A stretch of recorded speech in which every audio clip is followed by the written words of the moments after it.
श्रीगुरुभ्यो नमः। हरि ओम। आपादमूलिपर्यन्तं गुरूणामाकृतिं स्मरेत् तेन विघ्नाः प्रणश्यन्ति सिद्ध्यन्ति च मनोरथाः। जन्माद्योऽन्तः प्रविश्य मम वाचमिमां प्रसुप्तां सञ्जीवयत्य किल शक्तिधरस्वधाम्ना अन्यांश्च हस्तचरणश्रवणत्वगादीन् प्राणान्नमो भगवते पुरुषाय तुभ्यं। भवति यदनुभावादेडमूकोऽपि वाग्मी जडमतिरपि जन्तुर्जायते प्राज्ञमौलिः सकलवचनचेतो देवता भारती सा मम वचसि निधत्तां सन्निधिं मानसे च।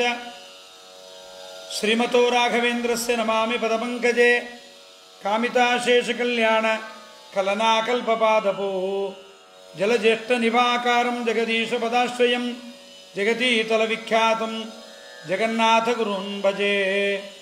ಹರಿಕಥಾಮೃತಸಾರ ಗುರುಗಳ ಕರುಣದಿಂದಾಪನಿತು ಪೇಳುವೆ ಪರಮ ಭಗವದ್ಭಕ್ತರು ಇದನ್ನು ಆದರದಿ ಕೇಳುವುದು. ಶ್ರೀರಮಣಿಕರ ಕಮಲ ಪೂಜಿತ ಚಾರುಚರಣ ಸರೋಜ ಬ್ರಹ್ಮ ಸಮೀರವಾಣಿ ಫಣೀಂದ್ರವೀಂದ್ರ ಭವೇಂದ್ರ ಮುಖವಿನುತ ನೀರಜ ಭವಾಂಡೋದಯ ಸ್ಥಿತಿ ಕಾರಣನೆ ಕೈವಲ್ಯದಾಯಕ ನಾರಸಿಂಹನೆ ನಮಿಪೆ ಕರುಣಿಪುದು ಯಮಗೆ ಮಂಗಳವಾ. ಪರಮ ಕರುಣಾಶಾಲಿಯಾದ ಭಗವಂತನ ಅನುಗ್ರಹವನ್ನು ಪಡೆಯಲಿಕ್ಕೆ ಸಿಕ್ಕಿರುವ ಒಂದೇ ಒಂದು ಜನ್ಮ ಮಾನವ ಜನ್ಮ.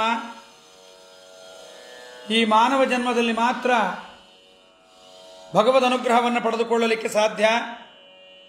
ಇಂಥ ಮಾನವ ಜನ್ಮದಲ್ಲಿ ದೇವರ ಬಗ್ಗೆ ಸರಿಯಾದ ಮಾಹಿತಿಯನ್ನು ಪಡ್ಕೊಂಡು ತನ್ಮೂಲಕವಾಗಿ ಪರಮಾತ್ಮ ಮಾಡಿದ ಪರಮೋಪಕಾರವನ್ನು ತಿಳಿದು ತನ್ಮೂಲಕವಾಗಿ ಭಗವದ್ ಅನುಗ್ರಹಕ್ಕೆ ನಾವು ಪಾತ್ರರಾಗಬೇಕಾಗಿದೆ. ಅಂತಹ ಭಗವದ್ ಅನುಗ್ರಹಕ್ಕೆ ಪಾತ್ರವಾಗಲಿಕ್ಕೆ ಬೇಕಾಗುವಂತಹ ದೊಡ್ಡ ಸಾಧನವನ್ನು ಜಗನ್ನಾಥದಾಸರು ಉಪನಿಷತ್ತುಗಳಲ್ಲಿ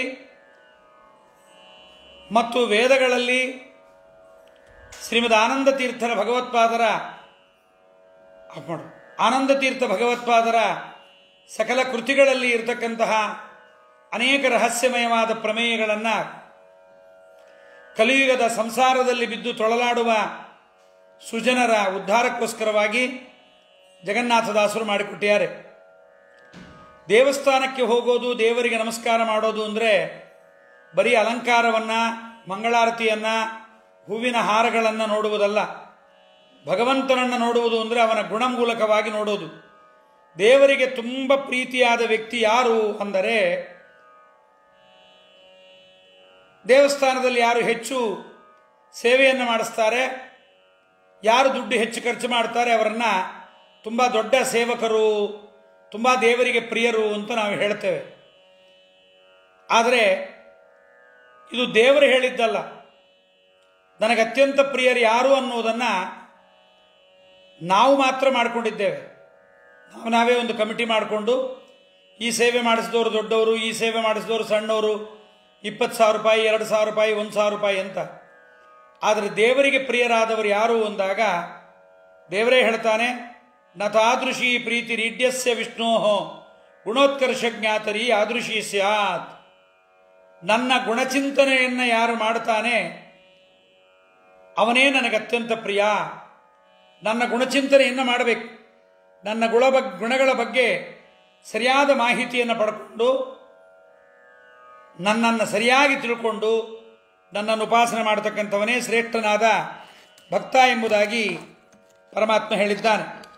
ಹಾಗಾಗಿ ಅಂತಹ ಪರಮಾತ್ಮನ ಬಗ್ಗೆ ಜಗನ್ನಾಥದಾಸರು ನಮಗೆ ತಿಳಿಸಿಕೊಟ್ಟು ಸಕಲ ದುರಿತಗಳನ್ನು ನಿವಾರಣೆ ಮಾಡಿಕೊಳ್ಳಲಿಕ್ಕೆ ಅನುಗ್ರಹ ಮಾಡಿದ್ದಾರೆ. ಆದ್ದರಿಂದ ದೇವರ ಗುಣಗಳ ಚಿಂತನೆ ಆಗಬೇಕು. ಕೆಲವು ಕಡೆ ನಾವು ಸ್ತೋತ್ರಗಳ ಪಾರಾಯಣ ಮಾಡುತ್ತೇವೆ. ಸ್ತೋತ್ರ ಪಾರಾಯಣವನ್ನು ಸಂಸ್ಕೃತದಲ್ಲಿ ನಮಗೆ ಬೇಗ ಅರ್ಥ ಆಗಲ್ಲ. ಅದಕ್ಕಾಗಿ ಜಗನ್ನಾಥದಾಸರು ಏನು ಮಾಡಿದ್ದಾರೆ, ಸರಳವಾದ ಕನ್ನಡದ ಪದ್ಯ ಅಂತ ಇದನ್ನು ಮಾಡಿದ್ದಾರೆ. ಆದರೂ ಕನ್ನಡದ ಪದ್ಯ ಅಂತಂದರೂ ಕೂಡ ಜಗನ್ನಾಥದಾಸರು ತುಂಬ ದೊಡ್ಡ ಚತುಶಾಸ್ತ್ರ ಪಂಡಿತರಾದ್ದರಿಂದ ಅವರ ಬಾಯಲ್ಲಿ ತುಂಬಿ ತುಂಬಿ ಸಂಸ್ಕೃತದ ಪದಗಳೇ ಬಂದುಬಿಟ್ಟಿದೆ. ಹಾಗಾಗಿ ಹರಿಕಥಾಮೃತ ಸಾರಕ್ಕೆ 2 ಸಂಸ್ಕೃತದ ವ್ಯಾಖ್ಯಾನ ಬಂದುಬಿಡ್ತು. 2 ಸಂಸ್ಕೃತದ ವ್ಯಾಖ್ಯಾನ, ಒಂದು ಜಂಬುಕಂಡಿ ವಾದರಾಜಾಚಾರ್ಯರು, ಇನ್ನೊಂದು ತಾಮ್ರಪರ್ಣಿ ಆಚಾರ್ಯರು, ಇನ್ನೊಂದು ಭಾವಸೂಚನ ಅಂಥೇಳಿ, ಹೀಗೆ ಕನ್ನಡ ಬಾರದೇ ಇರುವವರಿಗಾಗಿ ಸಂಸ್ಕೃತ ವ್ಯಾಖ್ಯಾನ ಅಂತ ಒಂದು ಉದ್ದೇಶ.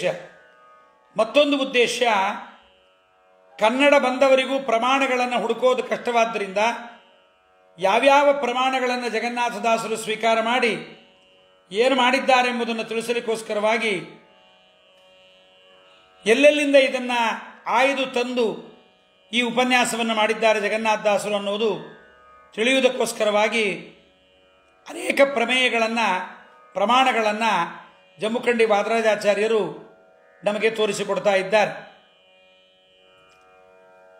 ನಿನ್ನಿನ ಒಂದು ಪದ್ಯವನ್ನು ನಾವು ಕೇಳಿದ್ದೇವೆ, 16ನೇ ಪದ್ಯವನ್ನು ಸ್ವಲ್ಪ ಅದರ ಬಗ್ಗೆ ವಿವರಣೆಯನ್ನು ಕೊಡಲಿಕ್ಕೆ ನಾನಿಲ್ಲಿ ಅಪೇಕ್ಷೆ ಪಡ್ತಾ ಇದ್ದೀನಿ. 16ನೇ ಪದ್ಯವನ್ನು ನೋಡಿ. ಚೇತನಾಂತರ್ಯಾಮಿ ಲಕ್ಷ್ಮೀನಾಥ ಕರ್ಮಗಳನುಸರಿಸಿ ಜನಿತೋಥ ವಿಷ್ಣು ಎಂಬ ಶ್ರುತಿ ಪ್ರತಿಪಾದ್ಯ ಎಮ್ಮೊಡನೆ ಜಾತನಾಗುವ ಜನ್ಮರಹಿತ ಕೂತಿನಂದನ ಭಕ್ತರಿಂದಾಹೂತನಾಗಿ ಮನೋರಥವ ಬೇಡಿಸಿಕೊಳ್ಳದೆ ಈವಾ.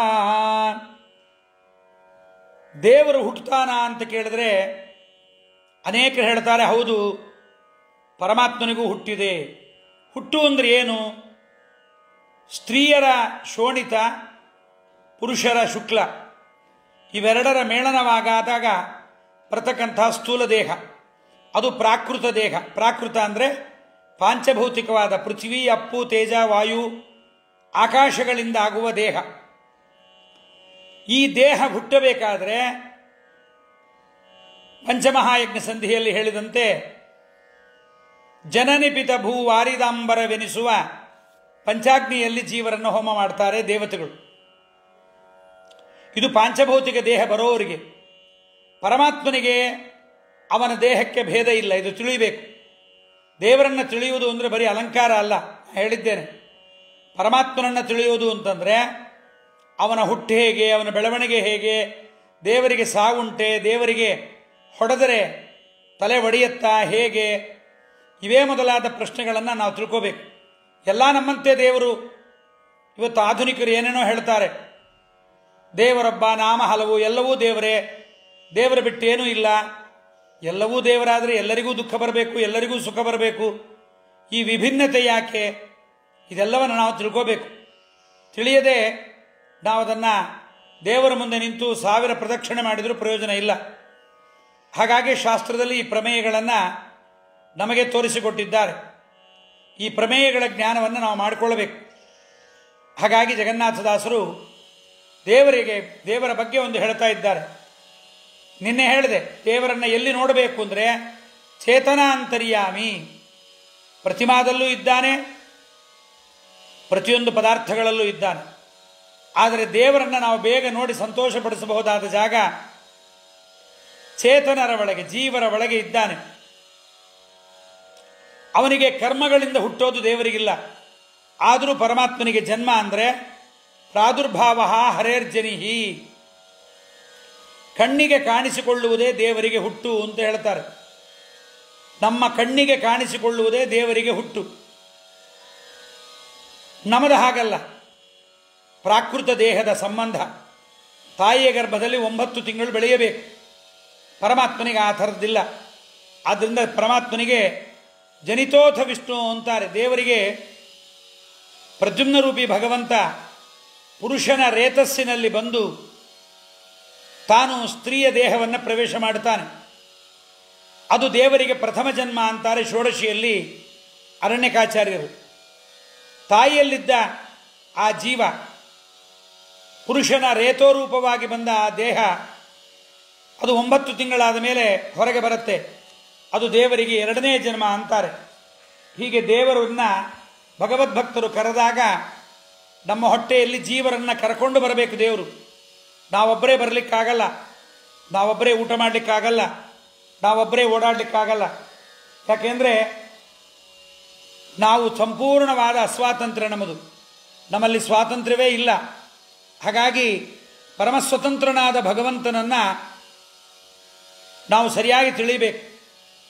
ಶಾಸ್ತ್ರದ ಸಾರ ಏನು ಅಂದರೆ ಇಷ್ಟೇ. ಜಗನ್ನಾಥದಾಸರು ಹೇಳ್ತಾರೆ, ಹಗಲು ನಂದಾದೀಪದಂದದಿ ನಿಗಮ ವೇದ್ಯನ ಪೂಜಿಸುತ್ತ ಕೈ ಮುಗಿದು ನಾಲ್ಕರೊಳಗೊಂದು ಪುರುಷಾರ್ಥಗಳನ್ನು ಬೇಡದಲೇ ಮಗಮಡದಿ ಪ್ರಾಣೇಂದ್ರಿಯಾತ್ಮಾದಿಗಳು ಭಗವದಧೀನವೆಂದಡಿಗಡಿಗೆ ಚಿಂತಿಸುತ್ತಿರು. ಸಾಧನೆಯಲ್ಲಿ ದೊಡ್ಡ ಸಾಧನೆ ಯಾವುದು ಅಂದರೆ ನಾವು ದೇವರ ಅಡಿಯಾಳು, ಪರಮಾತ್ಮನ ದಾಸರು ನಾವು ಎನ್ನುವ ಜ್ಞಾನ, ನಾವು ಅಸ್ವತಂತ್ರರು ಎನ್ನುವ ಜ್ಞಾನ ಜಾಗೃತವಾಗಬೇಕು ಅಂತಲೇ ಈ ಪುರಾಣ ಪ್ರವಚನಗಳು, ದಾನ ಧರ್ಮ, ತೀರ್ಥಯಾತ್ರೆ, ಯಜ್ಞ, ತಪಸ್ಸು ಇವೆಲ್ಲ ಯಾತಕ್ಕೆ ಮಾಡ್ತೇವೆ? ನಮ್ಮ ಅಸ್ವಾತಂತ್ರ್ಯದ ಜ್ಞಾನವನ್ನು ನಮಗೆ ಮಾಡಿಸು ಸ್ವಾಮಿ ಎಂಬುದಕ್ಕೋಸ್ಕರವಾಗಿ. ನಾವು ಸ್ವತಂತ್ರರು ಎಂಬತಕ್ಕಂಥ ಭ್ರಮೆಯಿಂದ ನಾವು ದೇವರಿಗೆ ಸಮಾನ ಅಂತ ದುರಹಂಕಾರಕ್ಕೊಳಗಾಗುತ್ತಾ ಇದ್ದೇವೆ. ಇದಾಗಬಾರದು. ಅದಕ್ಕೋಸ್ಕರವಾಗಿ ಪರಮಾತ್ಮನನ್ನು ನಮ್ಮ ಹೆಂಡತಿ, ಮಕ್ಕಳು, ದಾರಾನ್ ಸುತಾನ್ ಪ್ರಿಯಾನ್ ಪ್ರಾಣಾನ್ ಪರಸ್ಮೈ ಸನ್ನಿವೇದಯತ್.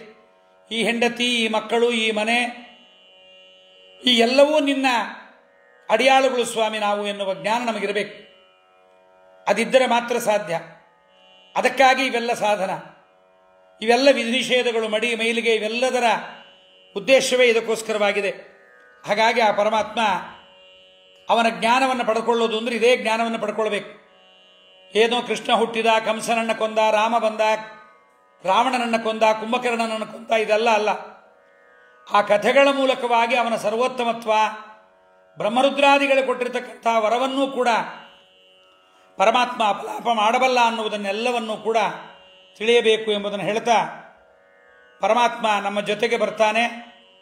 ಇನ್ನೊಂದು, ನಾವು ಸ್ವತಂತ್ರವಾಗಿ ಊಟ ಮಾಡಲಿಕ್ಕಾಗಲ್ಲ, ಸ್ವತಂತ್ರವಾಗಿ ನಿದ್ದೆ ಬರಬೇಕು ಅಂದರೆ ಬರಲ್ಲ, ಬಂದ ನಿದ್ರೆಯಲ್ಲಿ ನಾವೇ ಎಚ್ಚರವಾಗಬೇಕು ಅಂದರೆ ಆಗಲ್ಲ. ಅವನು ಮಲಗಿಸಬೇಕು, ಅವನು ಎಚ್ಚರವಾಗಬೇಕು.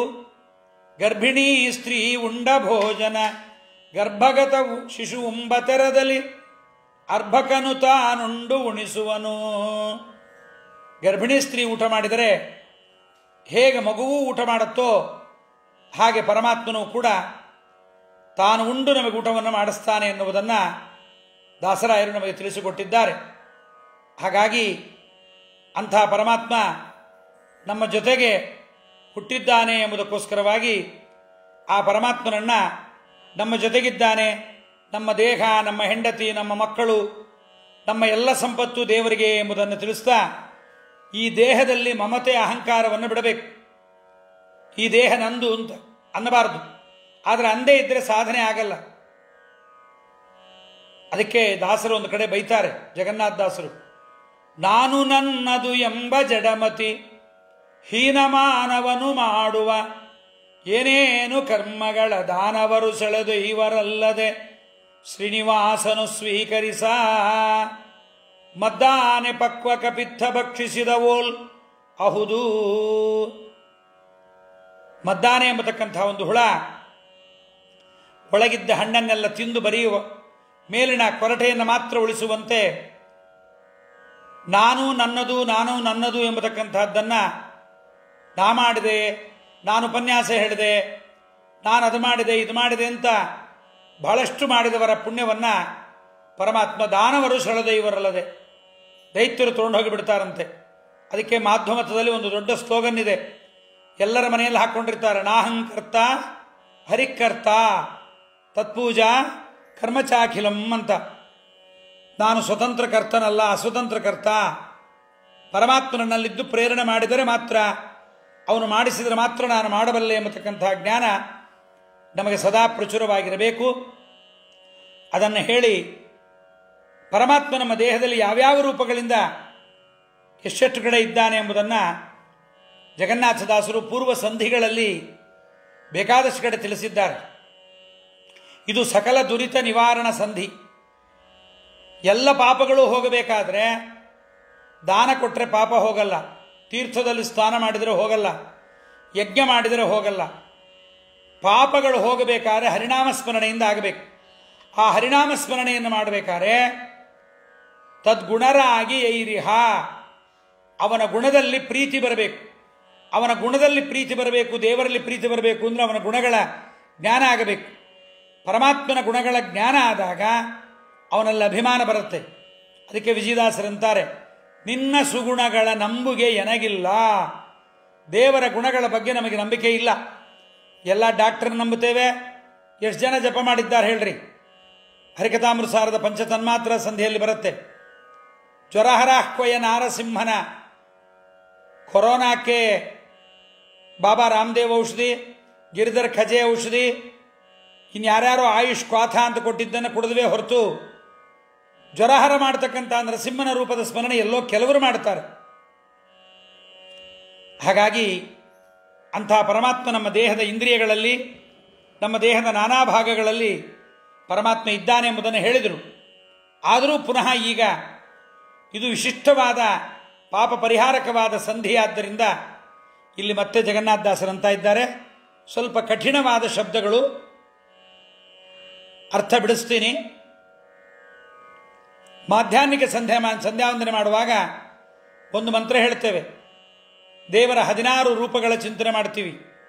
ಹಂಸ ಮೊದಲು 18 ರೂಪಗಳ ಸಂಸ್ಥಾನವ ತಿಳಿದು ಅಂತ ಜಗನ್ನಾಥದಾಸರು ಫಲವಿದು ಬಾಳ್ದುದಕ್ಕೆ ಎನ್ನುವ ತಮ್ಮದೇ ಆದ ಅಣು ಹರಿಕಥಾಮೃತ ಸಾರದಲ್ಲಿ ಹಂಸ ಮೊದಲು 18 ಸ್ಥಾನಗಳ ಸಂಸ್ಥಾನವ ತಿಳಿದು ಅನುದಿನದಿ ಅಂತ ಹೇಳಿದ್ದಾರೆ.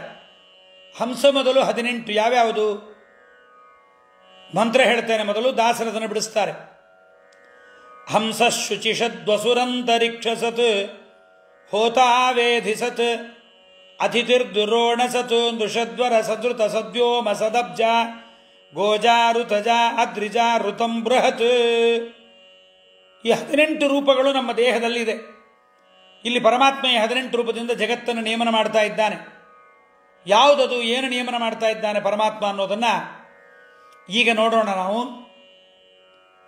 ನೃಷತು ಎನಿಸುವ ಮನುಜರೊಳು, 17ನೇ ಪದ್ಯ ನೋಡ್ಕೊಳ್ರಿ. ನೃಷತು ಎನಿಸುವ ಮನುಜರೊಳು ಸುರ ಋಷಭ ಇಂದ್ರಿಯಗಳೊಳು ತತ್ತದ್ವಿಷಯಗಳ ಭುಂಜಿಸುತ್ತ ಹೊತಾಕ್ವಯನು ತಾನಾಗಿ ಮೃಷರಹಿತ ವೇದದೊಳು ಋತುಸತು ಬೆಸರಿನಿಂದಲಿ ಕರೆಸುತ್ತ ಜಗತ್ಪ್ರಸವಿತ ನಿರಂತರದಿ ಸಂತೈಸುವನು ಭಕುತರನು. ಒಂದೇ ರೂಪದಿಂದ ಬೇಕಾದ ಕೆಲಸ ಮಾಡುವ ಸಾಮರ್ಥ್ಯ ಇದ್ದರೂ ಕೂಡ ನಮಗೆ ಒಂದೇ ರೂಪ ಸಾಕು ಅಂತ ಅನಿಸುತ್ತೆ. ಆದರೆ ಭಗವಂತನ ಹೆಚ್ಚು ರೂಪಗಳ ಚಿಂತನೆ ಮಾಡುವ ಯೋಗ್ಯತೆ ಇರತಕ್ಕಂಥ ಬ್ರಹ್ಮಾದಿ ದೇವತೆಗಳಿಗೆ ಅವರ ಆನಂದಕ್ಕೋಸ್ಕರವಾಗಿ ಪರಮಾತ್ಮ ಬಹುರೂಪಿಧಾರಿ ಆಗುತ್ತಾನೆ. ಅಂತಹ ಪರಮಾತ್ಮನ ಈ ಒಂದು ರೂಪದ ಚಿಂತನೆಯನ್ನು ದಾಸರು ಹೇಳ್ತಾ ಇದ್ದಾರೆ. ನೃಷತು ಎನಿಸುವ ಪರಮಾತ್ಮ ನೃಷತು ಅಂತ ಅನಿಸ್ತಾನಂತೆ. ನೃಸತು ನೃಷತು ಮನುಜರೊಳಗೆ ನೃಷು ಸೀದತೆ ಇತಿ ನೃಷತು, ಮನುಷ್ಯರಲ್ಲಿ ಇರುವುದರಿಂದ ದೇವರಿಗೆ ಹಂಸಃ ಶುಚಿಷತ್ ವಸುಹು ಅಂತರಿಕ್ಷಸತು ಹೋತ ವೇಧಿಷತ್ ಅತಿಥಿರ್ದುರೋಣಸತ್, ಅಲ್ಲೊಂದು ನೃಷಸತ್ತು ಬರುತ್ತೆ. ಮನುಜರಲ್ಲಿರೋನಾದ್ರಿಂದ ಹರಿಗೆ ನೃಷತು ಅಂತ ಹೆಸರು. ಅದಕ್ಕೆ ದಾಸರಂತಾರೆ, ನೃಷತು ಎನಿಸುವ ಮನುಜರೊಳು ಸುರ ಋಷಭ ಇಂದ್ರಿಯಗಳೊಳು.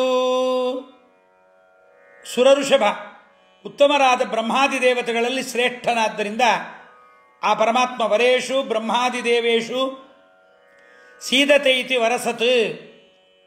ಪರಮಾತ್ಮ ಸುರಋಷಭ ಅಂತ ಇಂದ್ರಿಯಗಳ ಒಳಗೆ ಪರಮಾತ್ಮ ತಾನು ನೃಷತು ಎನಿಸುವ ಮನುಜರೊಳು ಸುರಋಷಭ ಇಂದ್ರಿಯಗಳೊಳು ತತ್ತದ್ವಿಷಯಗಳ ಭುಂಜಿಸುತ್ತ ಹೋತಾಕ್ವಯನು ತಾನಾಗಿ. ಹೀಗೆ ಪರಮಾತ್ಮ ಹೋತ ಅಂತ ಜುಹೋತಿ ಶಬ್ದಾದಿ ವಿಷಯಾನ್ ಅನುಭವತೀತಿ ಇಂದ್ರಿಯಾದಿಸ್ತಃ ಹೋತ. ಇದೆಲ್ಲ ಖಂಡಾರ್ಥಗಳಲ್ಲಿ ಉಪನಿಷತ್ತುಗಳ ಭಾಷ್ಯಗಳಲ್ಲಿ ಇದನ್ನು ಹೇಳಿದ್ದಾರೆ.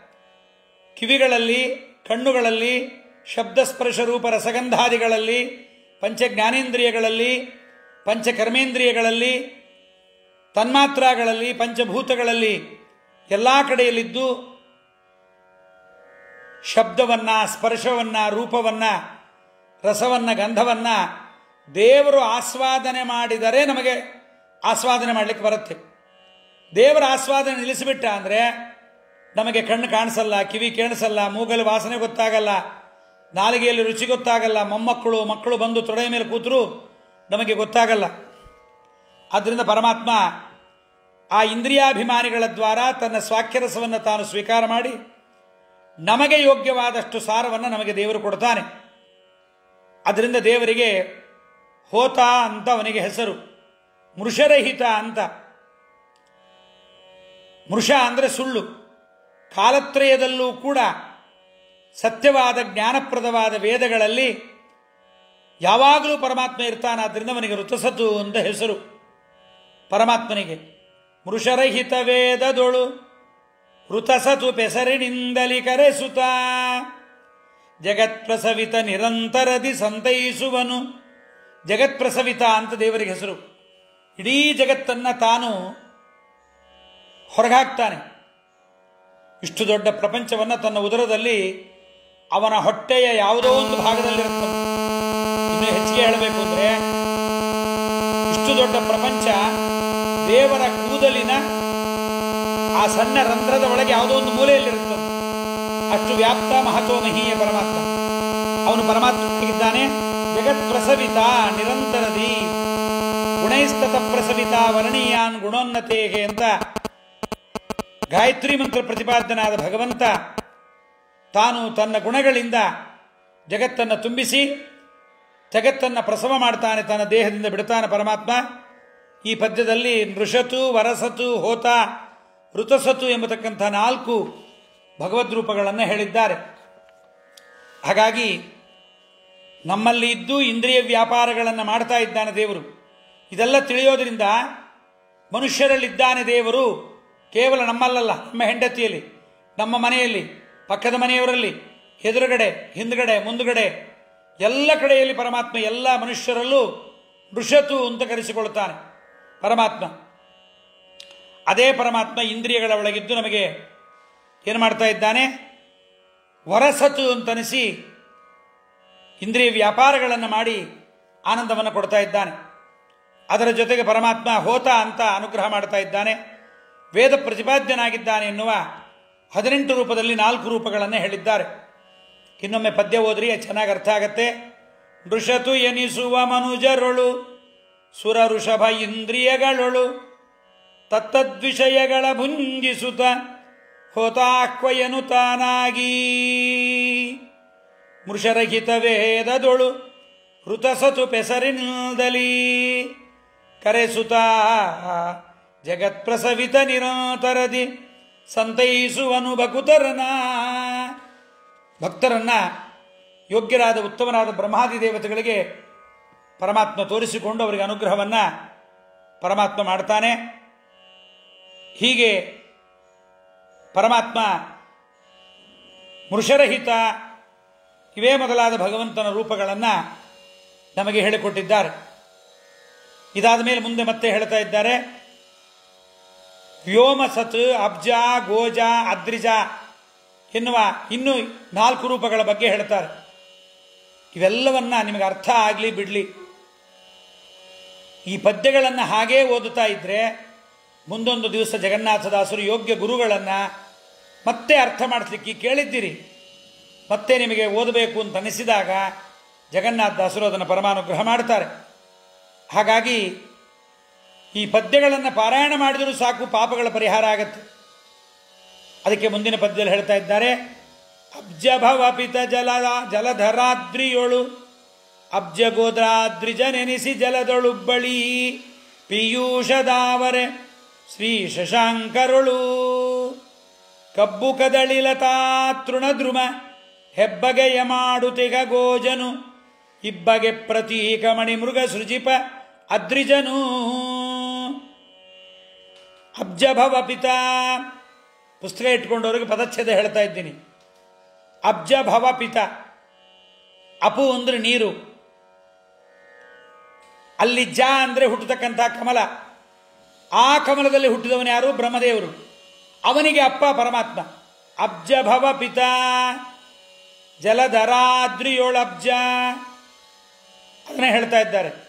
ಕಮಲದಿಂದ ಹುಟ್ಟಿದ ಬ್ರಹ್ಮದೇವನ ತಂದೆ ಅಬ್ಜನಾಮದಿಂದ ಕ್ರಮೇಣವಾಗಿ ಜಲದಲ್ಲಿ, ಧರದಲ್ಲಿ, ಭೂಮಿಯಲ್ಲಿ, ಅದ್ರಿಯೊಳಗೆ, ಪರ್ವತಗಳಲ್ಲಿ ಗೋಜ, ಅದ್ರಿಜ ಅಂತಸ್ಥ ಜಲದಿ ಅಬ್ಜನಾಮದಿಂದ ಪರಮಾತ್ಮ ಇದ್ದಾನೆ.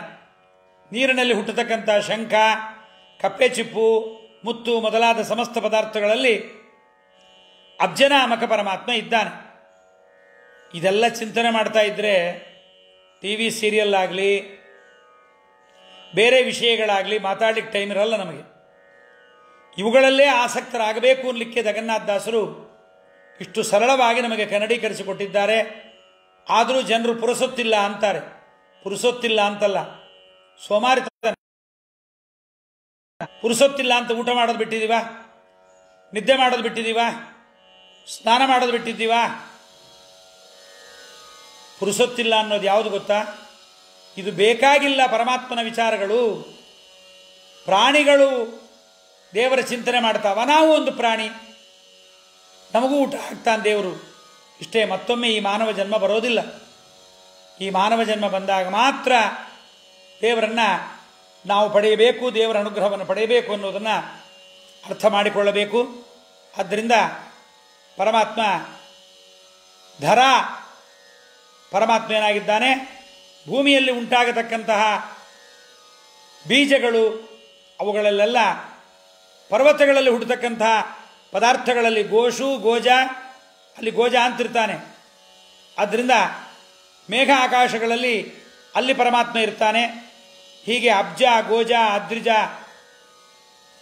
ವ್ಯೋಮಸತ್ವ ಅಂತ 4 ರೂಪದಿಂದ ಕ್ರಮೇಣ ಜಲದಳೊಬ್ಬಳಿ ಪೀಯೂಷದಾವರೆ, ಜಲದಿಂದ ಹೊರಡುವ ತೆರೆಗಳಲ್ಲಿ, ಜಲದಲ್ಲಿ ತೆರೆ ಬರ್ತಾ ಇರುತ್ತಲ್ಲ ಆ ತೆರೆಗಳಲ್ಲಿ, ಪೀಯೂಷ ಅಮೃತದಲ್ಲಿ, ತಾವರೆ ಜಲದಿಂದ ಹೊರಡತಕ್ಕಂಥ ತೆರೆಗಳಲ್ಲಿ, ಮತ್ತೆ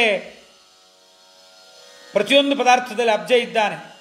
ಶ್ರೀ ಶಶಾಂಕರಳು ಅಬ್ಜ, ವ್ಯೋಮಸತ್, ಲಕ್ಷ್ಮೀದೇವಿಯಲ್ಲಿ ಆಕಾಶಗತನಾದ ಶಶಾಂಕ, ಮೊಲದ ಚಿಹ್ನೆ ಇರತಕ್ಕಂಥ ಚಂದ್ರಮನಲ್ಲಿ ವ್ಯೋಮಸತು ಅಂತ, ಭೂಮಿಯಲ್ಲಿ ಹುಟ್ಟತಕ್ಕಂಥ ಕಬ್ಬು, ಕದಳಿ, ಬಾಳೆ, ಲತಾ ಇವುಗಳಲ್ಲಿ ತೃಣ, ಹುಲ್ಲು, ದ್ರುಮ, ಗಿಡಮರಗಳಲ್ಲಿ ಹೆಬ್ಬಗೆಯ ಮಾಡುತ್ತಿಹ ಗೋಜನು. ಅದು ದೊಡ್ಡದಾಗಿ ಬೆಳೆಯಲಿಕ್ಕೆ ಪರಮಾತ್ಮ ಗೋಜನಾಮಕನಾಗಿ ಪರಮಾತ್ಮ ಬೆಳೆಸ್ತಾ ಇದ್ದಾನೆ. ಪರಮಾತ್ಮ ಪರ್ವತಗಳಲ್ಲಿ ಮಣಿಗಳು ಹುಟ್ಟುತ್ತವೆ, ಆ ಮಣಿಗಳನ್ನು ಕೂಡ ತೋರಿಸಿಕೊಡ್ತಾ ಇದ್ದಾರೆ. ಅದ್ರಿ ಪರ್ವತಗಳಲ್ಲಿ ಹುಟ್ಟತಕ್ಕಂಥ ಮಣಿಗಳು, ಪರ್ವತಗಳಲ್ಲಿ ಹುಟ್ಟತಕ್ಕಂಥ ನದ್ಯಾದಿಗಳು, ಇವುಗಳಲ್ಲಿ ಪರಮಾತ್ಮ ಹುಟ್ಟು ಬರ್ತಾನೆ.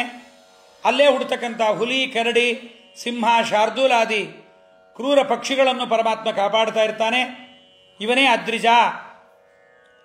ಆದ್ದರಿಂದ ಅಂಥ ಪರಮಾತ್ಮನಾಗಿದ್ದಾನೆ. ಹೀಗೆ ದಾಸಾರ್ಯರು ಪ್ರತಿಯೊಂದು ವಿಚಾರವನ್ನು ಕೂಡ ನಮಗೆ ದೇವರ ಬಗ್ಗೆ ಹೇಳ್ತಾ ಇದ್ದಾರೆ.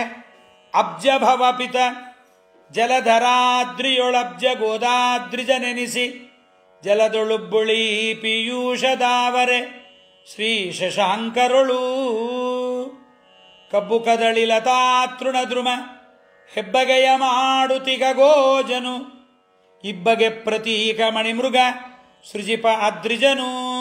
ಹೀಗೆ ಪರಮಾತ್ಮ ತಾನು ಎಲ್ಲ ಕಡೆಯಲ್ಲಿ ಇರ್ತಾನೆ ಎಂಬುವ ಈ ವೇದ ಮಂತ್ರದ ಪ್ರತಿಪಾದ್ಯವಾದ ವಿಚಾರವನ್ನು ನಮಗೆ ತೋರಿಸಿಕೊಡ್ತಾ ಇದ್ದಾರೆ. ಆ ಹಂಸ ಶುಚಿಷದ್ ವಸುರಂತರಿಕ್ಷಸತ್ ಹೋತಾ ವೇದಿಷತ್ ಅತಿಥಿರ್ದುರೋಣಸತ್ ಋಷದ್ವರ ಸದೃತ ಸದ್ಯೋಮ ಸದಬ್ಜ ಗೋಜ ಋತಜ ಅದ್ರಿಜ ಋತಂ ಬೃಹತ್ ಎನ್ನುವುದನ್ನು ಅರ್ಥ ಮಾಡಿಕೊಳ್ಬೇಕಾದ್ರೆ ಉಪನಿಷತ್ತಿಗೆ ಹೋಗಿ ಉಪನಿಷತ್ ಭಾಷ್ಯ ಓದಿ ಖಂಡಾರ್ಥವನ್ನು ಓದಬೇಕಾಗತ್ತೆ. ಆದರೆ ಕರುಣಾಶಾಲಿಗಳಾದ ಜಗನ್ನಾಥದಾಸರು ಅದನ್ನು ನಮಗೆ ಕನ್ನಡದಲ್ಲಿ ಕೊಟ್ಟಿದ್ದಾರೆ. ಇನ್ನು ಶುಚಿಷತ್ ಅಂತ ಭಗವಂತನ ಒಂದು ರೂಪ. ಶುಚೌ ವೇದೇ ಮುಖ್ಯ ಪ್ರಾಣಿ ಸತ್ ಇರ್ತಾನಾದ್ದರಿಂದ ವೇದ ಪ್ರತಿಪಾದ್ಯನಾದ ಭಗವಂತ ಮುಖ್ಯ ಪ್ರಾಣದೇವರಿಂದ ಗಮ್ಯ ಸ್ತುತ್ಯ ಅನ್ನುವುದನ್ನು ಕೂಡ ಹೇಳ್ತಾ ಇದ್ದಾರೆ. ಶ್ರುತಿ ವಿನುತ ಸರ್ವತ್ರದಲ್ಲಿ ಭಾರತಿ ರಮಣನೊಳಗಿದ್ದು ತಾ ಶುಚಿಷತು ಎನಿಸಿ ಜಡಚೇತನರ ಪವಿತ್ರ ಮಾಡುತ್ತಿಗ ಅತುಳ ಮಹಿಮಾನಂತ ರೂಪಾಚ್ಯುತನೆನಿಸಿ ಚಿದ್ದೇಹದೊಳು ಪ್ರಾಕೃತ ಪುರುಷನಂದದಲ್ಲಿ ನಾನಾ ಚೇಷ್ಟೆಗಳ ಮಾಳ್ಪ ಶ್ರುತಿ ವಿನುತ ಸರ್ವತ್ರದಲ್ಲಿ ಭಾರತಿ ರಮಣನೊಳಗಿದ್ದು ತಾ ಶುಚಿಷತು ಎನಿಸಿ ಜಡಚೇತನರ ಪವಿತ್ರ ಮಾಡುತ್ತಿಗ ಅತುಳ ಮಹಿಮಾ ಅನಂತ ರೂಪ ಅಚ್ಯುತನೆನಿಸಿ ಚಿದ್ದೇಹದೊಳು ಪ್ರಾಕೃತ ಪುರುಷನಂದದಲ್ಲಿ ನಾನಾ ಚೇಷ್ಟೆಗಳ ಮಾಳ್ಪ. ಶ್ರುತಿ ವಿನುತ, ವೇದಗಳು ಮುಖ್ಯವಾಗಿ ಸ್ತೋತ್ರ ಮಾಡೋದು ಪರಮಾತ್ಮನನ್ನೇ. ಅಗ್ನಿ ಯಮ ವರುಣ ನಿವೃತ್ತಿ ಇವರನ್ನೆಲ್ಲ ಸೆಕೆಂಡ್ರಿ. ಮುಖ್ಯವಾಗಿ ಹೊಗಳೋದು ಯಾರನ್ನ ಅಂದರೆ ಪರಮಾತ್ಮನನ್ನೇ. ಅಂತಹ ಪರಮಾತ್ಮನನ್ನ ಹೊಗಳ್ತಾ ಇದೆ. ಅದಕ್ಕೆ ದೇವರನ್ನ ಶ್ರುತಿ ವಿನುತ ಅಂತಾರೆ. ಶ್ರುತಿ ಅಂದರೆ ವೇದಗಳು, ಕಿವಿಗಳಿಗೆ ಕೇಳಲಿಕ್ಕೆ ಯೋಗ್ಯವಾದದ್ದು. ಅಂತಹ ಶ್ರುತಿ ವಿನುತನಾದ ಪರಮಾತ್ಮ ಎಲ್ಲ ಕಡೆಯಲ್ಲಿ ತಾನಿರ್ತಾನೆ. ಹೇಗೆ ಅಂದರೆ ಭಾರತಿ ರಮಣನೊಳಗಿದ್ದು, ಭಾರತೀ ರಮಣನೊಳಗೆ. ಭಾರತಿ ಅಂದರೆ ಯಾರು? ನಮ್ಮ ವಾಯುದೇವರ ಮಡದಿ, ಆನಂದ ತೀರ್ಥರ ಮಡದಿ ಮೂಲ ರೂಪದಲ್ಲಿ. ಆಕೆಗೆ ರಮಣ ಗಂಡನಾದವನ ವಾಯುದೇವರಲ್ಲಿ ಇದ್ದು, ಆ ವಾಯುದೇವರಲ್ಲಿರುವ ಭಗವಂತನ ರೂಪಕ್ಕೆ ಏನು ಹೆಸರು ಅಂದರೆ ಶುಚಿಷತ್ ಅಂತ. ಶುಚೌ ವಾಯೌ ಅಸ್ತೀತಿ ಶುಚಿಷತ್ ಅಂದರೆ ವಾಯುವೊಳಗಿರ್ತಕ್ಕಂಥ ಪರಮಾತ್ಮ ಅಂತ. ಆದ್ದರಿಂದ ಶ್ರುತಿವಿನುತನಾದ ಪರಮಾತ್ಮ ಭಾರತೀ ರಮಣನಲ್ಲಿರ್ತಾನಾದ್ದರಿಂದಲೇ ನಮ್ಮ ಪೂರ್ವಜರೆಲ್ಲ ಏನು ಮಾಡಿದ್ದಾರೆ, ನಮಗೆ ಯಾವುದೇ ಒಂದು ಕರ್ಮವನ್ನು, ಕೆಲಸವನ್ನು ದೇವರಿಗೆ ಅರ್ಪಿಸುವಾಗ ನಾವು ಬೇರೆ ರೂಪ ಹೇಳಲ್ಲ. ಭಾರತೀ ರಮಣ ಮುಖ್ಯ ಪ್ರಾಣ ಅಂತರ್ಗತ ಪರಮಾತ್ಮನಿಗೆ ನಾವು ಅದನ್ನು ಅರ್ಪಣೆ ಮಾಡ್ತೀವಿ. ಆದ್ದರಿಂದ ಭಾರತೀ ರಮಣನಾದ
ಸುಮ್ಮನೆ ಇರಪ್ಪ ಬೇಡ, ಹಿಡಿದು ಕೂತ್ಕೊ. ನೀನು ಕನ್ಸನೆ ಮಾಡೋದು ಅರ್ಥವೇ ಆಗಲ್ಲ.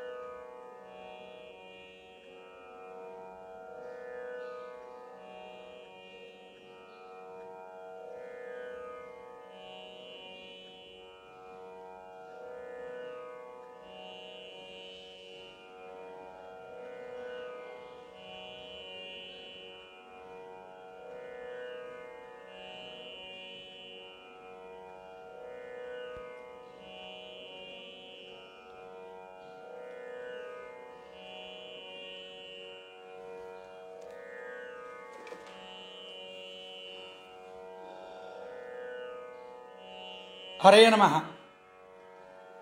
ಹರೇ ನಮಃ ಹರೇ ನಮಃ ಹರೇ ನಮಃ. ಹೀಗೆ ಶ್ರುತಿವಿನುತ ಸರ್ವತ್ರದಲ್ಲಿ ಭಾರತಿ ರಮಣನೊಳಗಿದ್ದು ತಾ ಶುಚಿಷತು ಎನಿಸುವನು ಶುಚಿಷತು ಎನಿಸಿ ಜಡಚೇತನರ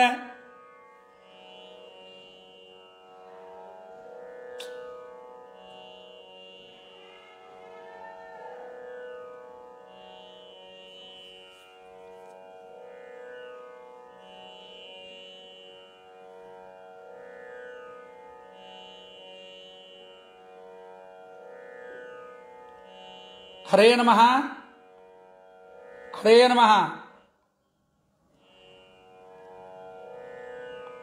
ಹರೇ ನಮಃ ಹರೇ ನಮಃ.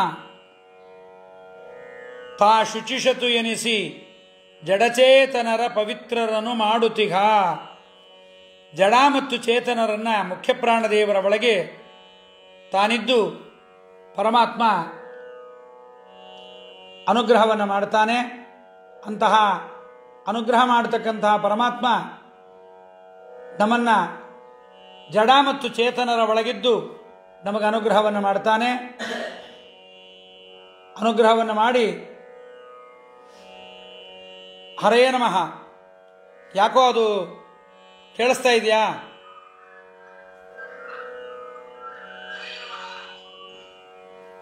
ಹರೇ ನಮಃ.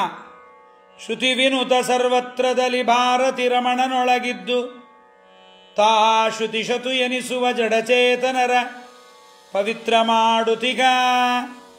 ಜಡ ಮತ್ತು ಚೇತನರನ್ನ ಪರಮಾತ್ಮ ಪವಿತ್ರರನ್ನಾಗಿ ಮಾಡ್ತಾ ಇದ್ದಾನೆ. ಜಡದೊಳಗೆ ಇದ್ದು ಚೇತನರ ಒಳಗೂ ಇದ್ದು ಪವಿತ್ರ ಮಾಡ್ತಾನೆ.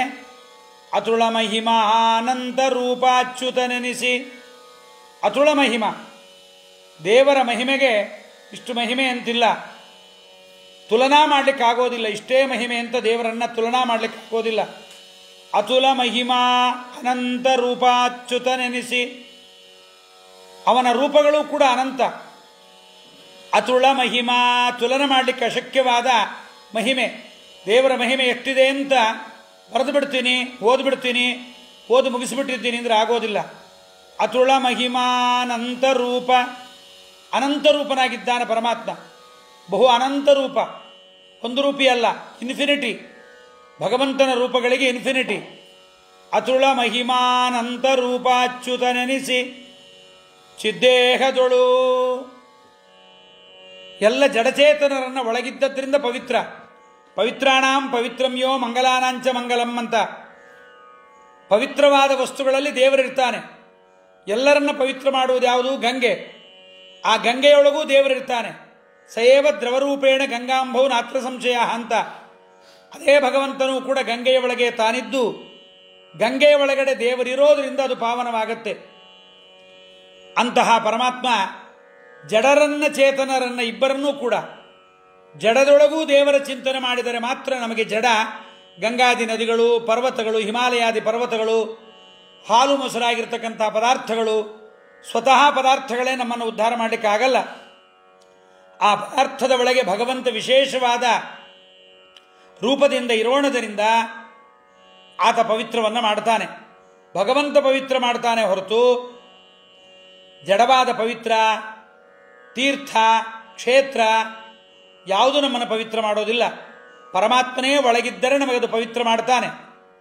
ಅದಕ್ಕೆ ಅಲ್ವಾ ಸ್ನಾನ ಮಾಡಿಕೊಂಡು ದಿವಸಕ್ಕೆ 30 ಗ್ರಾಮ್ ಸೋಪು ತಿಕ್ಕೊಂಡು ಮೈಗೆಲ್ಲ 5 ಬಕೆಟ್ ನೀರು ಹುಯ್ಕೊಂಡು ಬಂದಿದ್ರೂ ಕೂಡ ಸಂಪ್ರದಾಯಸ್ಥರ ಮನೆಯಲ್ಲಿ ಒಂದು ಮಾತಿದೆ, ಗೋವಿಂದೇತಿ ಸದಾ ಸ್ನಾನಂ ಗೋವಿಂದೇತಿ ಸದಾ ಜಪಂ ಗೋವಿಂದೇತಿ ಸದಾ ಧ್ಯಾನಂ ಸದಾ ಗೋವಿಂದ ಕೀರ್ತನಂ ಅಪವಿತ್ರ ಪವಿತ್ರೋವ ಸರ್ವಾವಸ್ಥಾಂಗತೋಪಿವ ಯಸ್ಮರೇತ್ ಪುಂಡರೀಕಾಕ್ಷಂ ಸವಾಹ್ಯಾಭ್ಯಂತರ ಶುಚಿ ಅಂತ.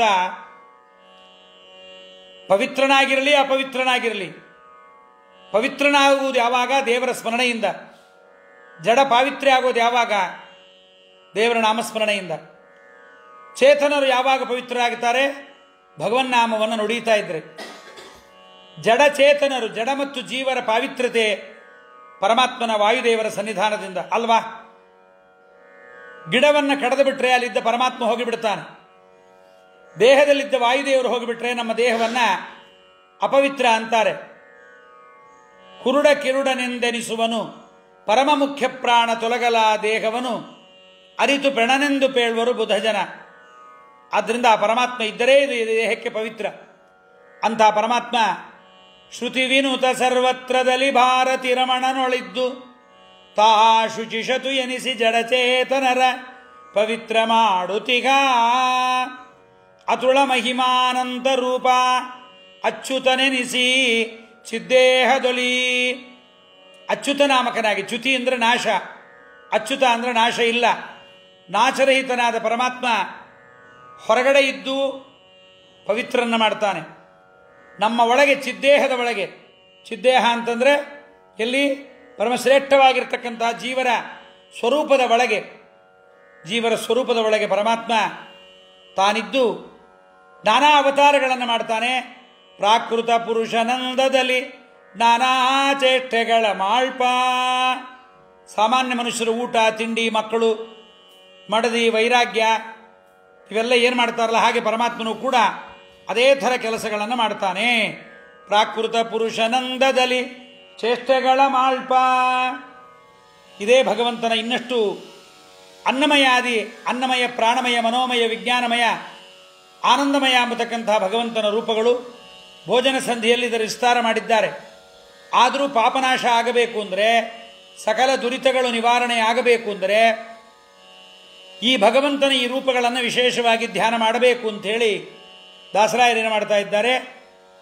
ಪರಮಾತ್ಮನ ಅನ್ನಮಯಾದ 5 ಭಗವದ್ ರೂಪಗಳು, ಅದರ ಸ್ಥಾನ, ತತ್ಕಾರ್ಯಗಳನ್ನು ಬೃಹದಾರಣ್ಯಕೋಪನಿಷತ್ತಲ್ಲಿ ಹೇಳಿದ್ದನ್ನು ಮತ್ತು ಮಾನಸ ಸ್ಮೃತಿಯಲ್ಲಿ ಹೇಳಿದ್ದ ರೂಪಗಳ ಚಿಂತನೆಯನ್ನು ಮನಸ್ಸಿಗೆ ತಂದು ಕೊಡ್ತಾ ಇದ್ದಾರೆ. ಮುಂದಿನ 20ನೇ ಪದ್ಯದಲ್ಲಿ ಅತಿಥಿ ಎನಿಸುವ ಅನ್ನಮಯ ಭಾರತಿ ರಮಣನೊಳು ಪ್ರಾಣಮಯ ಪ್ರಾಕೃತ ವಿಷಯ ಚಿಂತನೆಯ ಮಾಡಿಸುವನು ಮನೋಮಯನು ಯತನ ವಿಜ್ಞಾನಮಯ ಬರಲದ ಜತನ ಮಾಡಿಸಿ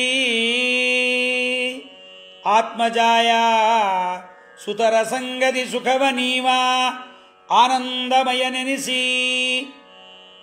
ಬರೀ ಪದ್ಯ ಓದಿದಾಗ ಇಷ್ಟೊಂದು ತಲೆಗೆ ಹೋಗಲ್ಲ. ಇದರ ಚಿಂತನೆ ಮಾಡ್ತಾ ಇದ್ರೆ, ಪದ್ಯಗಳ ಅರ್ಥದ ಜೊತೆಗೆ ಚಿಂತನೆ ಮಾಡ್ತಾ ಇದ್ರೆ ಮನಸ್ಸಿಗೆ ಉಳಿಯುತ್ತೆ. ಅತಿಥಿ ಅಂತ ಭಗವಂತನಿಗೆ ಹೆಸರು. ಅದಕ್ಕೆ ಪರಮಾತ್ಮನಿಗೆ ಅತಿಥಿ ಅಂತಾರೆ. ಪರಮಾತ್ಮ ಅತಿಥಿ ಎನಿಸುವ ಅನ್ನಮಯ, ಅನ್ನಮಯ ನಾಮಕನಾದ ಪರಮಾತ್ಮ ಅತಿಥಿ ಅಂತ ಅನಿಸಿ, ಅತಿಥಿಗಳು ಮನೆಗೆ ಬಂದಾಗ, ಇವತ್ತೆಲ್ಲ ಯಾರಿಗೂ ಗೊತ್ತಿಲ್ಲ ಅತಿಥಿ ಶಬ್ದವನ್ನು. ಅನೇಕ ಕಾರ್ಯಕ್ರಮಗಳಲ್ಲಿ ಮುಖ್ಯ ಅತಿಥಿಗಳು ಅಂತ ಹಾಕೋತಾರೆ. ಅತಿಥಿ ಅಂದರೆ ಏನು ಗೊತ್ತಾ? ನಿಜವಾದ ಅರ್ಥ ಹೇಳದೆ ಕೇಳದೆ ಕರೆಸಿಕೊಳ್ಳದೆ ಬಂದವನು ಅಂತ ಅರ್ಥ. ಅಂದರೆ ಆ ಮುಖ್ಯ ಅತಿಥಿಗೆ ನಾಚಿಕೆ ಇಲ್ಲ, ಹೇಳದೇ ಇದ್ರೆ ಕೇಳದೇ ಇದ್ರೆ ಹಾಗೆ ಬಂದ್ಯಾನೆ ಅಂತ. ಎಷ್ಟು ಮೂರ್ಖರಲ್ವಾ? ಹಾಗಲ್ಲ. ಅಭ್ಯಾಗತರು, ಮುಖ್ಯ ಆಹ್ವಾನಿತರು ಅಂತ ಬರೀಬೇಕು ಅವರನ್ನು. ಮುಖ್ಯವಾಗಿ ಬಂದವರು, ಆಹ್ವಾನ ಮಾಡಿದವರು ಅವರು, ಮಿಕ್ಕಾದವರೆಲ್ಲ ಅಮುಖ್ಯವಾಗಿ ಬಂದವರು ಅನ್ನೋದನ್ನು ತಿಳಿಯಬೇಕು. ಅಂತ ಪರಮಾತ್ಮ ಅತಿಥಿ ಎನಿಸುವ ನನ್ನಮಯ, ಸರ್ವಪ್ರಾಣಿಗಳಿಗೆ ಜೀವನಾಧಾರನಾದ ಅನಿರುದ್ಧ ಅನ್ನಮಯ. ಅವನು ಅತಿಥಿರ್ದುರೋಣ ಸತ್ ಹಂಸ ಶುಚಿಷದ್ವಸುರಂತರಿಕ್ಷ ಸತ್ ಹೋತಾವೇದಿಷತ್ ಅತಿಥಿರ್ದುರೋಣ ಸತ್. ಶ್ರುತಿಯಲ್ಲಿ ಹೇಳುವಂತೆ ಅತಿ ಅತಿಶಯಿತಂ ಥಂ ಅನ್ನಂ, ಅದನ್ನು ಊಟ ಮಾಡ್ತಾನೆ. ಹೆಚ್ಚು ಜಗತ್ತನ್ನು ಊಟ ಮಾಡ್ತಾನೆ. ಅಂದರೆ ದೊಡ್ಡ ಪ್ರಪಂಚವನ್ನೇ ಅನ್ನವನ್ನಾಗಿ ಮಾಡಿಕೊಂಡು ತಿಂತಾನೆ ಪರಮಾತ್ಮ. ತುಂಬ ದೊಡ್ಡ ಭೋಕ್ತಾರ. ಅದಕ್ಕೆ ದೇವರನ್ನ ಸರ್ವತಾ ಯಜ್ಞ ಭೋಕ್ತಾರಂ, ಎಲ್ಲ ಯಜ್ಞಗಳ ಭೋಕ್ತಾರ. ಅದಕ್ಕೆ ದೇವರು ಹೇಳ್ತಾನೆ, ತಾನು ವಿಷ್ಣು ಸಹಸ್ರನಾಮದಲ್ಲಿ ಮತ್ತು ಭಗವದ್ಗೀತೆಯಲ್ಲಿ ಹೇಳ್ತಾನೆ, ಅಹಂ ಕ್ರತುರಹಂ ಯಜ್ಞ ಏಕೋ ವಿಷ್ಣುರ್ಮಹದ್ಭೂತಂ ಪೃಥಗ್ಭೂತಾನ್ಯನೇಕಶಃ ತ್ರೀನ್ ಲೋಕಾನ್ ವ್ಯಾಪ್ಯ ಭೂತಾತ್ಮ. ಸರ್ವತ್ರ ವ್ಯಾಪ್ತನಾದವನು ಪರಮಾತ್ಮ. ಬಹು ಅನ್ನಭೋಜನವನ್ನು ಮಾಡ್ತಾನೆ. ಬಹ್ವನ್ನ ಭೋಜನ ಅಂತ ಪರಮಾತ್ಮ ಮಾಡ್ತಾನೆ. ಅವನು ಅನ್ನಮಯ ಅಂತ ಕರೆಸ್ತಾನೆ. ಭಾರತಿ ರಮಣನೊಳು ಪ್ರಾಣಮಯ. ವಾಯುದೇವರು ಅವರಲ್ಲೆಲ್ಲ ಕೆಲಸವನ್ನು ಮಾಡಿಸ್ತಕ್ಕಂಥ ಪ್ರಾಣಮಯ, ವಾಯುವಿನಲ್ಲಿ ಪ್ರಾಣಮಯ ರೂಪ ಮತ್ತು ಮನೋಮಯ ರೂಪವನ್ನು ಸರ್ವವನ್ನು ತಿಳಿಯೋ ರೂಪವಾದ್ದರಿಂದ ಮನೋಮಯ ರೂಪ. ಪ್ರಾಕೃತ ವಿಷಯ ಚಿಂತನೆಯ ಮಾಡಿಸುವನು. ಫೋನ್ ಬೇಕು, ಮನೆ ಬೇಕು, ಮಗಳು ಬೇಕು, ಮಗಳಿಗೆ ಅಳಿಯ ಬೇಕು, ಮಗ ಬೇಕು, ಮಗನಿಗೆ ಸೊಸೆ ಬೇಕು, ಮನೆಯಲ್ಲೊಂದಿಷ್ಟು ದುಡ್ಡು ಬೇಕು, ಸ್ವಂತ ಮನೆ ಬೇಕು, ವಾಚ್ ಬೇಕು, ಬಂಗಾರ ಬೇಕು, ದುಡ್ಡು ಬೇಕು, ಕಾರ್ ಬೇಕು, ಫರ್ನಿಚರ್ ಚೇಂಜ್ ಮಾಡಬೇಕು, ಬೇಕು ಬೇಕು ಅಂತ ಏನಿದೆಯಲ್ಲ, ಪ್ರಾಕೃತ ವಿಷಯ ಚಿಂತನೆ ಮಾಡಿಸೋನು. ಧನಕನಕ ವಸ್ತು ವಾಹನಾದಿಗಳ ಪ್ರಕೃತಿ ಸಂಬಂಧವಾದ ಭೂಮಿಯ ವಿಚಾರಗಳನ್ನು ಮಾಡಿಸ್ತಕ್ಕಂಥವನು ಮನೋಮಯನಾದ ಪರಮಾತ್ಮ. ಈ ವಿಷಯಗಳನ್ನು ಯತನ ಬರಲದ ವಿಜ್ಞಾನಮಯ ಜತನ ಮಾಡಿಸಿ, ಯತನ ಬರಲದ ಈ ವಿಷಯದ ಚಿಂತನೆಗಳು ನಮ್ಮ ಮನಸ್ಸಿನಲ್ಲಿ ಬಂದಾಗ ಅದನ್ನು ಪರಮಾತ್ಮ ಮಾಡಿಸ್ತಾನೆ. ಅದನ್ನು ಮನಸ್ಸಿನಲ್ಲಿಟ್ಟು ರಕ್ಷಣೆ ಮಾಡಿ, ಅವತ್ತು ನಾವು ಇದನ್ನು ಆಲೋಚನೆ ಮಾಡಿದ್ವಿ, ತಗೋಬೇಕು ಅಂತ ಅಂದ್ಕೊಂಡಿದ್ವಲ್ಲ ಅಂತ ಅದರ ಚಿಂತನೆಯನ್ನು ಮಾಡಿಸಿ, ಆತ್ಮಜಾಯ ಸುತರ ಸಂಗದಿ, ತನ್ನ ಸಂತೋಷ, ಹೆಂಡತಿಯ ಸಂತೋಷ, ಅವಳ ಸಂತೋಷ, ಮಗನ ಸಂತೋಷ, ಮಗನ ಜೊತೆಗೆ ತಾನಿರುವ ಸಂತೋಷ, ಮಗಳ ಸಂತೋಷ, ಸೊಸೆಯ ಜೊತೆಗಿರುವ ಸಂತೋಷ, ಒಳ್ಳೆಯ ಆನಂದದಿಂದ ಪತ್ನಿ ಪುತ್ರರ ಜೊತೆಗೆ ಪರಮಾತ್ಮ ಲೋಲಾಡಿಸ್ತಾನೆ. ಆನಂದಮಯ ಅಂತ ಅವನಿಗೆ ಹೆಸರು. ಹೀಗೆ ಅತಿಥಿ ಎನಿಸುವ ಅನ್ನಮಯ, ಭಾರತಿ ರಮಣನೊಳು ಪ್ರಾಣಮಯ, ಪ್ರಾಕೃತ ವಿಷಯ ಚಿಂತನೆಯ ಮಾಡಿಸುವನು ಮನೋಮಯನು. ಯತನ ವಿಜ್ಞಾನಮಯ ಬರಲದ ಜತನ ಮಾಡಿಸಿ, ಆತ್ಮಜಾಯ ಸುತರ ಸಂಗತಿ ಸುಖವನೀವ ಆನಂದಮಯ ನೆನೆಸಿ. ಆ ಆನಂದವನ್ನು ಕೊಟ್ಟು ಹೆಂಡತಿ ಮಕ್ಕಳು ಇವರೆಲ್ಲರ ಜೊತೆಗೆ ಇದ್ದು ನಮಗೆ ಆನಂದವನ್ನು ಕೊಡ್ತಾನಾದ್ದರಿಂದ ದೇವರನ್ನು ಇಷ್ಟು ರೂಪಗಳಿಂದ ಚಿಂತನೆ ಮಾಡಬೇಕು ಅನ್ನೋದನ್ನು ನಮ್ಮ ಜಮ್ಮುಖಂಡಿ ವಾದರಾಜಾಚಾರ್ಯರು ಈ 18 ರೂಪಗಳ ಅರ್ಥವನ್ನು ಬರೆದಿದ್ದಾರೆ. ಹಂಸಃ ಅಂದರೆ ತಿಳ್ಕೊಂಡಿರಿ, ಒಂದು ಕಿವಿಗೆ ಬಿದ್ದರೆ ಎಷ್ಟೋ ಪುಣ್ಯ, ತಲೆಯಲ್ಲಿ ಉಳಿಯಬೇಕು ಅಂತಿಲ್ಲ. ಎಷ್ಟೋ ಫೋನುಗಳ ಹೆಸರು ಕೇಳ್ತೀವಲ್ವಾ, ತುಂಬ ದುಡ್ಡಿಂದು, ಆಪಲ್ ಫೋನು, ಅಂಥ ಫೋನು, ಇಂಥ ಫೋನು ಅಂತ. ಎಷ್ಟು ಮೆಗಾಪಿಕ್ಸಲ್ಲು, ಎಷ್ಟು ರ್ಯಾಮು, ಎಷ್ಟು GB ಇಂಟರ್ನಲ್ ಸ್ಟೋರೇಜು ಎಲ್ಲ ಕೇಳ್ತೀವಲ್ವಾ. ಎಲ್ಲ ತಲೆಯಲ್ಲಿ ಇರಬೇಕು ಅಂತಿಲ್ಲ. ಪರಮಾತ್ಮನ ವಿಷಯಗಳನ್ನು ಬಾರಿ ಬಾರಿಗೆ ಕೇಳಬೇಕು. ಕೇಳ್ತಾ ಹೋದಂತೆಲ್ಲ ಹೆಚ್ಚು ಆನಂದವನ್ನು ಕೊಡುತ್ತೆ. ಸದಾ ದೋಷ ವಿಹೀನನಾಗಿದ್ದಾನೆ. ಸಹ ಅಂದರೆ ಸಾರ ಸ್ವರೂಪಿಯಾಗಿದ್ದಾನೆ. ಸಕಲ ಪದಾರ್ಥಗಳಿಗೆ ಸಾರ ಬರಬೇಕು ಅಂದರೆ ದೇವರಿರಬೇಕು. ಹಂಸಃ ಶುಚಿಷತ್, ವಾಯುದೇವರಲ್ಲಿರೋದರಿಂದ ಶುಚಿಷತ್ ಅಂತ ವಾಯುದೇವರೊಳಗಿರುವ ಪರಮಾತ್ಮನಿಗೆ ಹೆಸರು. ವಸು ಅಂತ ಪರಮಾತ್ಮನಿಗೆ ಹೆಸರು. ಸುಖಸ್ವರೂಪನಾದ್ದರಿಂದ ಅದಕ್ಕೆ ವಸುರುದ್ರ ಆದಿತ್ಯರಲ್ಲಿ ಸುಖಸ್ವರೂಪನಾಗಿರ್ತಾನೆ ಅಂದರೆ ತಂದೆಗಳಲ್ಲಿ ಸುಖವನ್ನು ಕೊಡ್ತಾನಾದ್ದರಿಂದ ದೇವರಿಗೆ ವಸು ಅಂತ ಹೆಸರು. ಹಂಸಃ ಶುಚಿಷತ್ ವಸುಹು ಅಂತರಿಕ್ಷಸತ್, ಎಲ್ಲರ ಮಧ್ಯದಲ್ಲಿ ಎಲ್ಲರಿಗಿಂತ ಉತ್ತಮನಾಗಿರ್ತಾನಾದ್ದರಿಂದ ಪರಮಾತ್ಮನಿಗೆ ವಸು ಅಂತರಿಕ್ಷಸತ್ ಅಂತ ಹೆಸರು.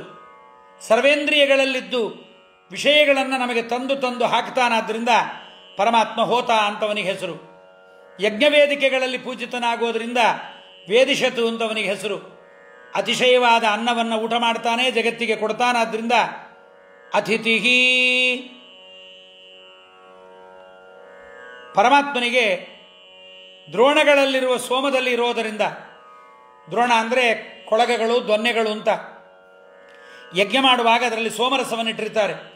ಆ ಸೋಮರಸದಲ್ಲಿ ದುರೋಣ ಸತ್ ಅದರೊಳಗಿರ್ತಾನೆ ಪರಮಾತ್ಮ. ಆದ್ದರಿಂದ ಹಂಸಃ ಶುಚಿಷತ್ ವಸುರಂತರಿಕ್ಷಸತ್ ಹೋತಾ ವೇದಿಷತ್ ಆಯಿತು. ಅತಿಥಿ ದುರೋಣ ಸತ್ ವೃಷದ್ವರ ಸತ್. ಪರಮಾತ್ಮ ನರರಲ್ಲಿರೋದರಿಂದ ವೃಷತು ಎನಿಸುವ ಅನ್ನಮಯನು ಹೇಳಿದ್ರಲ್ಲ, ನರರಲ್ಲಿ ಮನುಷ್ಯರಲ್ಲಿರೋದ್ರಿಂದ ಪರಮಾತ್ಮನಿಗೆ ವೃಷದ್ವರ ಅಂತ ಹೆಸರು. ಋತ ಅಂತಂದರೆ ವೇದಗಳು. ವೇದಗಳಷ್ಟೇ ಅಲ್ಲ, ಅದು ಯಥಾರ್ಥವಾದ ವೇದಗಳು, ಸುಳ್ಳು ವೇದಗಳಲ್ಲ. ಅದರಲ್ಲಿ ಪರಮಾತ್ಮ ಇರೋದರಿಂದ ಋತ ಸತ್ ಅಂತ ಹೆಸರು. ಇನ್ನು ಮುಂದೆ ವ್ಯೋಮ ಸತ್, ಪ್ರಕೃತಿ ಶಬ್ದವಾಚ್ಯಳಾದ, ಪ್ರಕೃತಿಗೆ ಅಭಿಮಾನಿಗಳಾದ ಲಕ್ಷ್ಮೀದೇವಿಯಲ್ಲಿ ಪರಮಾತ್ಮ ಇರೋದರಿಂದ ವ್ಯೋಮಸತ್ ಅಂತಾರೆ. ಅಬ್ಜಸತ್, ಬ್ರಹ್ಮದೇವರಲ್ಲಿದ್ದಾನೆ, ನೀರಿನಲ್ಲಿರುವ ಸಕಲ ಪದಾರ್ಥಗಳಲ್ಲಿದ್ದಾನೆ, ಆದ್ದರಿಂದ ಅಬ್ಜಸತ್. ಭೋಜ, ಭೂಮಿಯಲ್ಲಿ ಹುಟ್ಟುವ ಎಲ್ಲ ವಸ್ತುಗಳಲ್ಲೂ ಪರಮಾತ್ಮ ಇದ್ದಾನೆ. ಅದ್ರಿಜ, ಪರ್ವತಗಳಲ್ಲಿ ಹುಟ್ಟುವ ಪದಾರ್ಥಗಳಲ್ಲಿದ್ದಾನೆ. ಹೀಗೆಲ್ಲ ಪರಮಾತ್ಮ ಇರೋದ್ರಿಂದ ಅಬ್ಜ ಗೋಜ ಋತಜ ಅದ್ರಿಜ ಋತಂ ಪರಮಾತ್ಮ ಮುಕ್ತರಲ್ಲಿ ನಿಯಾಮಕನಾಗಿದ್ದಾನೆ. ಆದ್ದರಿಂದ ಅವನಿಗೆ ಋತಜ ಅಂತ ಹೆಸರು. ಋಗತವು ಅಂತ ಧಾತುವಿನಿಂದ ಸಿದ್ಧವಾಗತ್ತಾದ್ರಿಂದ ಪರಮಾತ್ಮ ನಾರಾಯಣನನ್ನು ಹೊಂದಿದವರು ಮುಕ್ತರು. ಆ ಮುಕ್ತರ ಒಳಗೆ ನಿಯಾಮಕನಾಗಿರ್ತಾನೆ, ಹೊರಗೂ ಅವರಿಗೆ ದರ್ಶನವನ್ನು ಕೊಡ್ತಾನೆ. ಆದ್ದರಿಂದ ವೇದಗಳಿಗೂ ಕೂಡ ಋತ ಅಂತ ಹೆಸರು. ವೇದ ಪ್ರತಿಪಾದ್ಯನಾದ್ದರಿಂದ ಋತ ಅಂತಲೂ ಪರಮಾತ್ಮನಿಗೆ ಹೆಸರು ಅಂತ. ಗುಣಪರಿಪೂರ್ಣನಾದ್ದರಿಂದ ಬೃಹತ್ ಅಂತ ದೇವರಿಗೆ ಹೆಸರು. ಹೀಗೆ ಈ ಪುರುಷೋತ್ತಮ ನಾಮಕನಾದ ನೋಡ್ರಿ, ಪುರುಷೋತ್ತಮ ಮಾಸದಲ್ಲಿ ಪುರುಷೋತ್ತಮನ ಚಿಂತನೆ ಬಂತು. ತದಾಂತರ್ಗತನಾಗಿದ್ದಾನೆ, ತನ್ನಾಮಕನಾಗಿದ್ದಾನೆ ಅಂತ ಕೂರ್ಮ ಪುರಾಣದ ವಚನ ಇದು ಬಂದಿದೆ. ಆದ್ದರಿಂದ ಹಂಸ ಶುಚಿಷದ್ವಸುರಂತರಿಕ್ಷ ಸದ್ಧೋತ ವೇದಿ ಸತ್ ಅತಿಥಿರ್ದುರೋಣ ಸತು ನೃಷದ್ವರ ಸದೃತ ಸದ್ಯೋಮ ಸದಬ್ಜ ಗೋಜಾರುತಜ ಅದ್ರಿಜಾರುತಂ ಬಹತ್. ಇಷ್ಟು ಭಗವಂತ ಇದ್ದಾನೆ, ನಮ್ಮೊಳಗೆ ಇದ್ದಾನೆ, ನಮ್ಮೊಳಗೆ ಇದ್ದು ನಮ್ಮನ್ನು ಪವಿತ್ರ ಮಾಡ್ತಾ ಇದ್ದಾನೆ. ಎಲ್ಲರನ್ನ ಪವಿತ್ರ ಮಾಡತಕ್ಕಂತಹ ಸ್ವಾಮಿ ಎಂಬುದನ್ನು ಜಗನ್ನಾಥದಾಸರು ಇಲ್ಲಿ ನಮಗೆ ಹೇಳಿಕೊಟ್ಟಿದ್ದಾರೆ. ಅಂಥ ಪರಮಾತ್ಮನನ್ನು ನಾವು ಚಿಂತನೆ ಮಾಡಬೇಕು. ಚಿಂತನೆ ಮಾಡಿ ಪರಮಾತ್ಮನ ಅನುಗ್ರಹಕ್ಕೆ ಪಾತ್ರರಾಗೋಣ ಅಂತ ಹೇಳ್ತಾ, ನಾಳೆ ಪುನಃ 10 ಗಂಟೆಗೆ ಬೆಳಗ್ಗೆ ನಾವು ಪುನಃ ಭೇಟಿಯಾಗೋಣ. ಶ್ರೀಕೃಷ್ಣಾರ್ಪಣ ಮಸ್ತು. ಹರೆಯೇ ನಮಃ. ಕಾಯೇನ ವಾಚಾ ಮನಸೇಂದ್ರಿಯರ್ವಾ ನಾರಾಯಣ ನಮೋಸ್ತುತೆ.